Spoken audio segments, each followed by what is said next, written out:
বন্ধুরা, ভারত চীনা এয়ারফোর্সকে অন্ধ করার জন্য সব রকম প্রস্তুতি নিয়ে নিয়েছে। আর বিশেষ করে লাদাখে চীনের যে সীমা রয়েছে সেখানে ভারত এরকমটা করেও ফেলেছে। ভারত ওখানে কিউআরএসএম সিস্টেমকে জুড়ে দিয়েছে, যা ভারতের নিজের বানানো একটি ডিফেন্স সিস্টেম। আর এই সিস্টেমকে ভীষণই ফাস্ট মনে করা হয়। এর কিছু কিছু বিশেষত্ব আপনাদের জানাবো। এছাড়াও ভারত ওই অঞ্চলে বেশ কিছু হাতিয়ারও নিয়োগ করেছে, যা চীনের ওপর ভারী পড়তে পারে। তার মধ্যে কিছু ইসরায়েলি হাতিয়ার আছে এবং কিছু ভারতীয়। এগুলোর জন্য চীনের ওপর ঠিক কী প্রভাব পড়বে আর চীন কিভাবে সেটাকে কাউন্টার করবে, সেটাই আপনাদের আজ জানাবো। তাহলে চলুন শুরু করা যাক। রিপাবলিক টিভির নিউজে প্রকাশ পেয়েছে ভারত লাদাখে কিউআরএসএম সিস্টেম জারি করে দিয়েছে। এই সিস্টেম ভীষণই quick defence system. Defence system মূলত দু ধরনের হয়, লং রেঞ্জ ডিফেন্স সিস্টেম এবং short range defence system. Long range system একটু লেজি সিস্টেম, আর মূলত এই সিস্টেমকে মিসাইল ট্যাকেল করার জন্য বানানো হয়।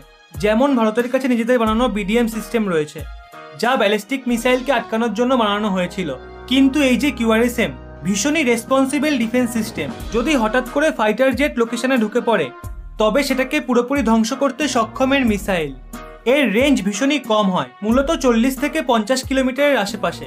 কিন্তু এর যে রেসপন্স রয়েছে তা ভীষণই প্রশংসাযোগ্য, কারণ এটি অনেক কম সময়ে মিসাইল ফায়ার করতে পারে। এতে ব্যবহার করা হয় আগস মিসাইল, যার রেঞ্জ 50 কিলোমিটার। কিন্তু এর আরও একটা ভার্সন তৈরি করা হচ্ছে, যা আন্ডার ডেভেলপমেন্টে রয়েছে, যার রেঞ্জ হবে প্রায় 100 কিলোমিটার। এটা ভারতের জন্য ভীষণই এফেক্টিভ ডিফেন্স সিস্টেম, কারণ ভারত এটাকে নিজে বানিয়েছে, তাই যত ইচ্ছা হয় প্রস্তুত করতে পারবে। এটি ডিআরডিও ডেভেলপ করেছে অপর একটি ভারতীয় কোম্পানির সাথে মিলে। 59% মেড ইন ইন্ডিয়া, তাই গর্ব করার জায়গা আরও বেড়ে যায়। অন্যদিকে চীনের ওপর এটি সম্পূর্ণ ডোমিনেন্স আনবে, কারণ ওই অঞ্চলে চীনের একটিমাত্র এয়ারবেস রয়েছে, কিন্তু ভারতের কাছে অনেকগুলো ফরওয়ার্ড বেস রয়েছে। আর চীন ওই অঞ্চলে র্যাডার বাদে বিশেষ কিছু ডিফেন্স সিস্টেম জারি করেনি, তাই ভারত ওই অঞ্চলে চীনা বায়ুসেনার ওপর কর্তৃত্ব দেখাতে পারবে। আর চীনা বায়ুসেনাকে একদিক থেকে অন্ধও করতে পারবে। এছাড়া ভারত ওই অঞ্চলে হ্যারন ড্রোন চালু করে দিয়েছে, যা ইসরায়েলের থেকে কিনেছিল। আর ভারত 500 কোটি টাকার যে প্যাকেজ ঘোষণা করেছে ভারতীয় সেনাদের জন্য, তার মাধ্যমে আরও কিছু হ্যারন ড্রোন ইসরায়েলের থেকে কেনার কথা চলছে। এই ড্রোন মেনলি স্পাই ড্রোন রূপে কাজ করে, যার মাধ্যমে চীনের প্রতিটা মুভমেন্টের ওপর সহজে নজর রাখা যাবে। অর্থাৎ ভারত বেশ ভালোভাবেই চীনের বিরুদ্ধে প্রস্তুতি শুরু করে দিয়েছে। যদি চীনের তরফ থেকে কোনো রকম গন্ডগোল হয়, তবে তার উপযুক্ত জবাব দেবে ভারত। ফাইটার জেটকে আটকানোর জন্য কিউআরএসএম ভীষণই উপযুক্ত ডিফেন্স সিস্টেম। যদি ফুল ফেস ওয়ার হয়, তবে তখনও মিসাইল থাকবে, আর মিসাইলকে আটকানোর জন্য ভারতের কাছে বিডিএম আছেই। কিন্তু চীনের ফাইটার জেটের ওপর কঠোর নজর রাখতে হবে, কারণ দুদিন আগে ভারতীয় বায়ুসেনার প্রমুখ বলেও দিয়েছেন ওনারা চীনা বায়ুসেনার কিছু আনইউজুয়াল অ্যাক্টিভিটি দেখেছেন। চীনা ফাইটার জেটকে ওনারা উঠতে দেখেছেন, তাই সেদিক দিয়ে কিউআরএসএম সিস্টেম ভীষণই সুটেবল। আর ভারত এটা নিজে ডেভেলপ করেছে।